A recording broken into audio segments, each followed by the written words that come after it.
Assalamualaikum dan selamat sejahtera.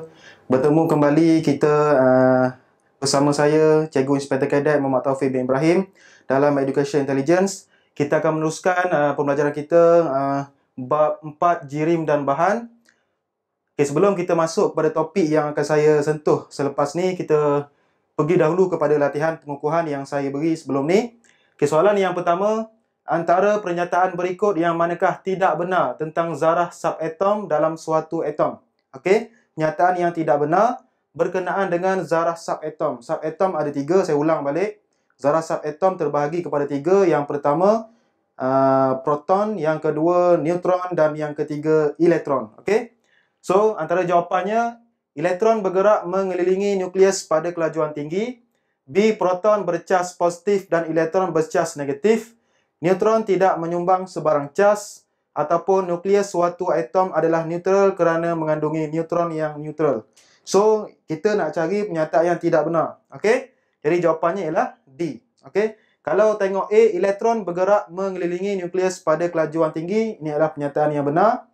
Okey, kita tahu atom terdiri daripada nukleus, kita panggil nukleon di tengahnya, dan dikelilingi oleh elektron yang bergerak dalam kelajuan yang sangat tinggi. B. Proton bercas positif dan elektron bercas negatif. Betul.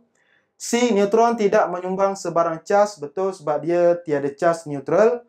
D. Salah kerana nukleus suatu atom adalah neutral kerana mengandungi neutron yang neutral. Salah. Nukleus terdiri daripada proton dan neutron. Okay. Proton bercas positif. Neutron tiada cas. Jadi nukleus adalah bercas positif. Okay. Soalan yang kedua. Rajah di bawah menunjukkan 3 jenis zarah subatom yang dijumpai dalam suatu atom. Okay, di tengah ni nukleus ataupun nukleon, ada proton, ada neutron dan disekelilingi oleh elektron yang berkelajuan tinggi. Antara pernyataan berikut yang manakah benar tentang kedudukan zarah subatom di dalam atom itu? Nak tahu kedudukan, position. Okay, elektron mengorbit nukleus, proton boleh dijumpai di dalam nukleus, neutron wujud di luar nukleus. Okay. Jawapannya ialah A, 1 dan 2. Kenapa 3 tak betul? Neutron wujud di luar nukleus. Salah lah. Neutron berada di tengah. Okey, bersama dengan proton dan neutron. Kita namakannya sebagai nukleon ataupun nukleus suatu atom. Okey, soalan yang ketiga. Antara unsur berikut yang manakah mempunyai nombor, tu typing error nombor. Tertinggal huruf B. Mempunyai nombor neutron sebanyak 14. Okey. Ini ialah cara kita menulis suatu unsur. Di tengahnya ialah simbol unsur, di atasnya ialah nombor proton, di bawahnya ialah nombor nukleon. Kita ulang kaji balik. Okay. Neutron ialah nukleon tolak proton. Nak tahu sifar dia ataupun rumus dia. Okay. Simbol unsur, di atasnya ialah nombor nukleon, di bawahnya ialah nombor proton. Jadi kita tolak sahaja. Yang atas tolak yang bawah. So, jawapannya ialah B. 27 tolak 13 sama dengan 14. Okay, senang soalan ni. Okey, kita masuk kepada topik seterusnya, iaitu jadual berkala ataupun periodic table. Alright. Sebelum kita nak belajar berkenaan dengan jadual berkala ni, kita tahu sikit sejarah perkembangan jadual berkala. Okey. Pada tahun 1743 hingga 1794, yang memulakan idea atom ni atau idea jadual berkala ni ialah Antoine Lavoisier. Lama, 3 abad dulu. Ni gambar lama pun, lukisan, tak ada foto masa tu. Dia ialah mengelaskan unsur mengikut kumpulan dan menamakan oksigen. Okey. Seterusnya John Dalton kita jumpa sebelum ni dalam bapa atom. Dia yang membuat satu teori berkenaan dengan atom yang berbentuk sfera. Jadual berkala pun ada juga sumbangan John Dalton ni, menentukan jisim atom relatif unsur.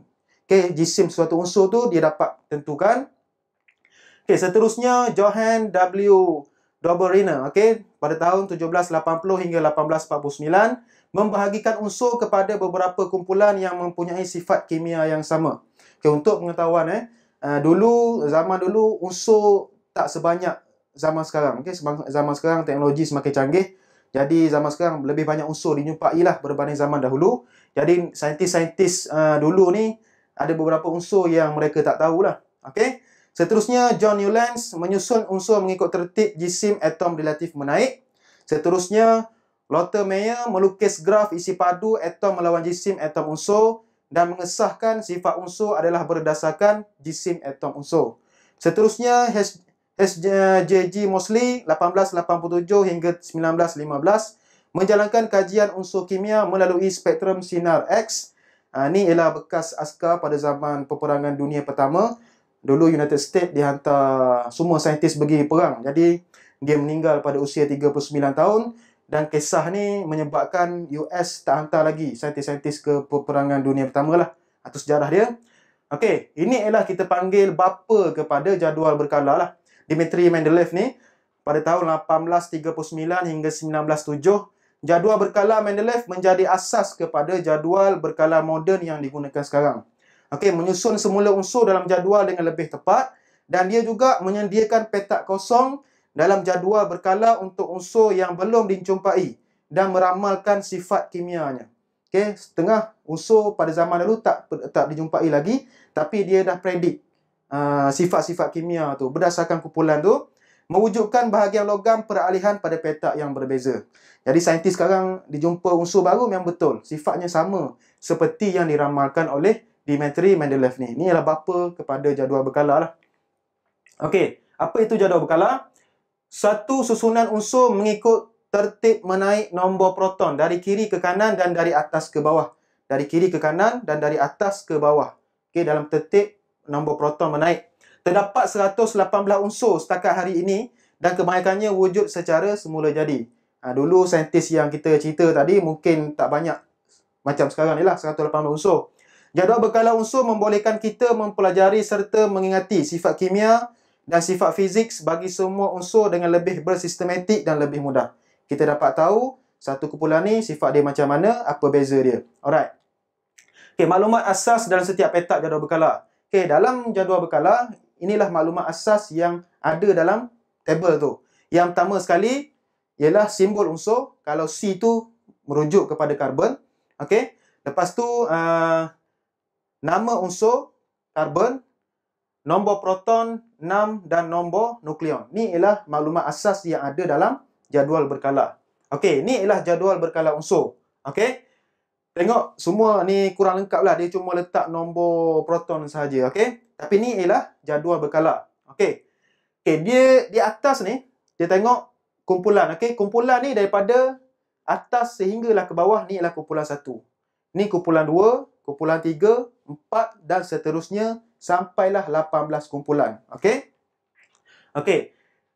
Dari kiri ke kanan, okey, daripada kiri ke kanan, kita panggil dia sebagai kala. Okey, ni kala.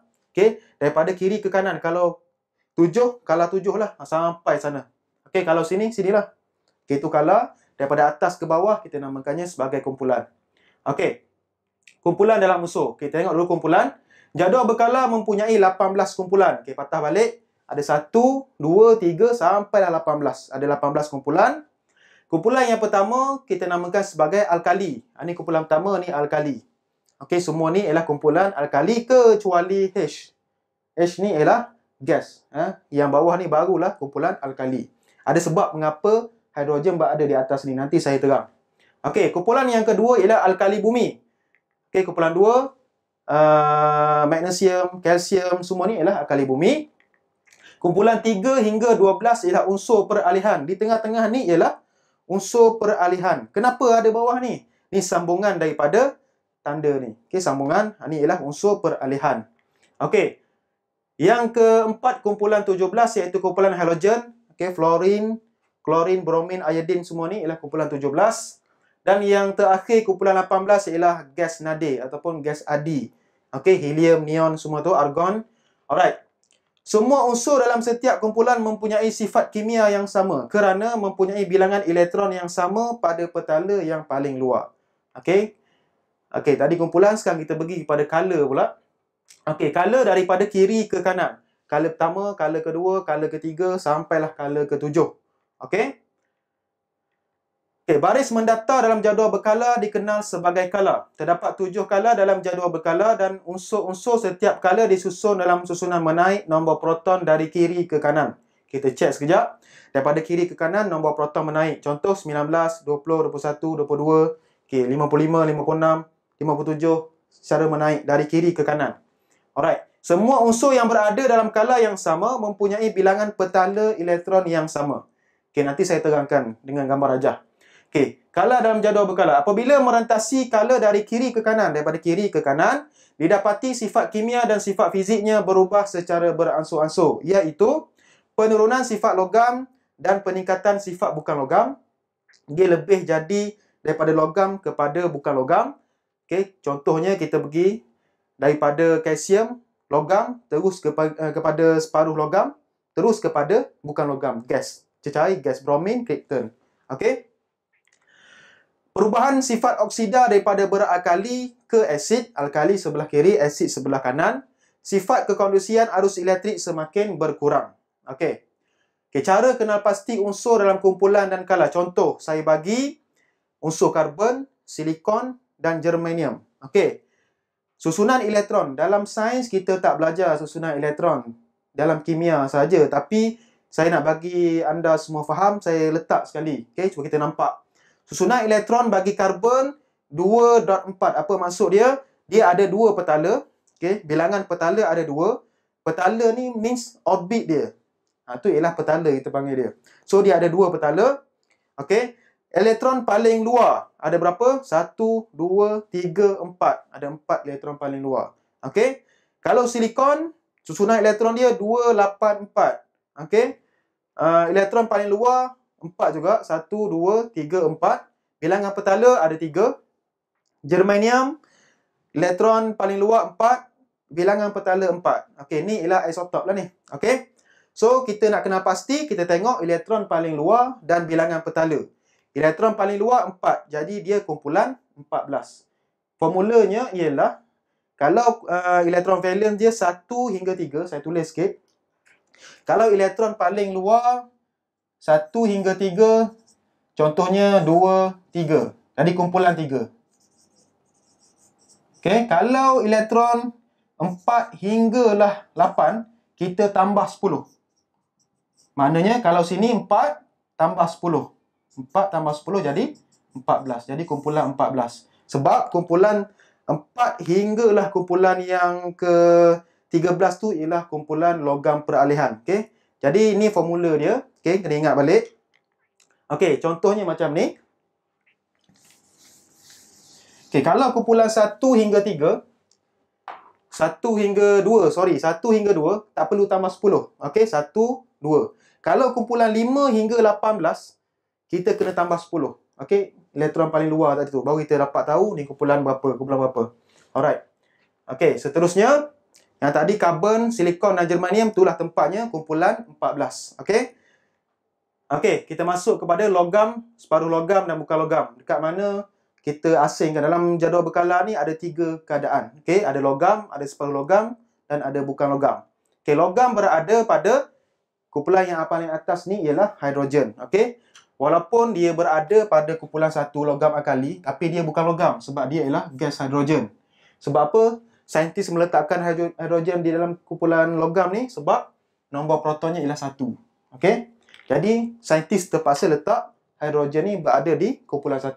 Sebab kita tahu jadual berkala ni ialah susunan menaik nombor proton. Okey. Kumpulan di sebelah sana ialah kumpulan separuh logam dan yang selebihnya ialah kumpulan logam. Okey.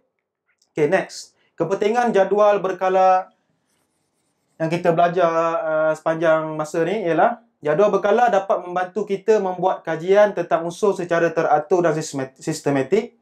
Kita dapat tahu setiap unsur tu sifat fizik dia apa, sifat kimia dia apa. Sebab tu contoh kita nak pergi beli barang dekat pasar raya dah susun dah. Ni bahagian tin, ni bahagian susu, ni bahagian pampers, bahagian bayi. So sama juga dalam kita punya saintis ni dia memudahkan kita.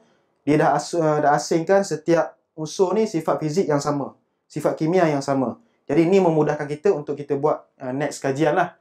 Jadual berkala turut membantu kita dalam membuat kajian tentang sifat-sifat kimia sesuatu unsur. Jadual berkala juga membolehkan kita menentukan sifat-sifat fizikal sesuatu unsur seperti sifat kelogaman, keadaan fizikal dan kekondusian arus elektrik. Macam kita tahu tadi, daripada kiri ke kanan, sifat logam dia semakin berkurang. Daripada kumpulan 1 pergi ke kumpulan 18, sifat logam dia semakin kurang. Okey, kumpulan 1 logam. Kumpulan 18 dah jadi gas. Kumpulan 17 cair. Okey, sifat logam tu tak kurang. Keadaan fizikal dia daripada logam pepejal pergi kepada kumpulan 17 tu cair, pergi kepada 18 tu ialah gas. Lepas tu kekondusian arus elektrik semakin berkurang. Okey. Jadual berkala juga membolehkan kita meramal sifat-sifat sebatian unsur dan kegunaannya berdasarkan kedudukan unsur tersebut dalam jadual berkala. Contoh saya bagi. Okey, kita batah balik kepada jadual berkala ni. Okey, katakan kita mengkaji kumpulan 1, kita kaji unsur dalam kumpulan 1 ni, atas ni contohnya lithium. Okey, kita kaji lithium, kita dapat meramal ataupun kita dapat kenal pasti sifat-sifat semua unsur dalam kumpulan ni. Tak perlulah kita test satu-satu dah. Kita dapat ramal. Okey, lithium, natrium, kalium ni. Okey, katakan lagi kita pergi kepada kumpulan 17. Okey, kumpulan 17, fluorine, klorin, bromin, iodine ni. Kalau kita kaji klorin, kita dapat tahu fluorine macam mana, bromin macam mana. Tu kepentingan jadual berkala bagi kita lah, ataupun saintis lagi perlukan benda ni untuk buat kajian. Okey. Okey, jadi kita pergi kepada latihan. Rajah 1 menunjukkan jadual berkala yang tidak lengkap. Antara unsur berlabel A, B, C dan D, yang manakah terletak dalam kumpulan separuh logam? Kita kena kenal pasti, baru saya tunjuk tadi. Dalam jadual berkala ni ada 3 keadaan, ada logam, separuh logam dan bukan logam. So, kita kena tahu kat mana kedudukan unsur-unsur tu. Okey, cuba jawab. Soalan yang kedua, rajah 2 menunjukkan jadual berkala. Antara berikut unsur-unsur yang manakah mempunyai ciri-ciri kimia yang sama? Okey, saya dah tunjuk tadi. Sifat-sifat kimia yang sama ni terdapat pada unsur dalam kumpulan ke dalam kala yang sama. Okey, kena tengok balik. Kena reverse balik apa yang saya ajar tadi. Cuba jawab. Soalan yang ketiga. Maklumat berikut menunjukkan ciri-ciri bahan X. Okey, ciri dia permukaan pudar, takat leburnya rendah, tidak mulur, dan konduktor elektrik yang baik. Apakah bahan X? Okey, ni kena tahu, ni sifat dia, sifat fizikal dia. Jadi kita kena tahu sifat fizikal dia apa dan apa bahan X tu. Ni soalannya. Okey, adakah sulfur, karbon, klorin ataupun argon? Sini kita dah boleh agak dah. Sulfur ni boleh wujud dalam keadaan pepejal, dalam keadaan cair, karbon dalam pepejal, klorin cecair, argon gas. Kita dah boleh predik apa jawapan dia. Okey. Jadi untuk next pembelajaran kita akan belajar sifat-sifat bahan. Okey, setakat tu sahaja. Assalamualaikum warahmatullahi wabarakatuh dan selamat sejahtera.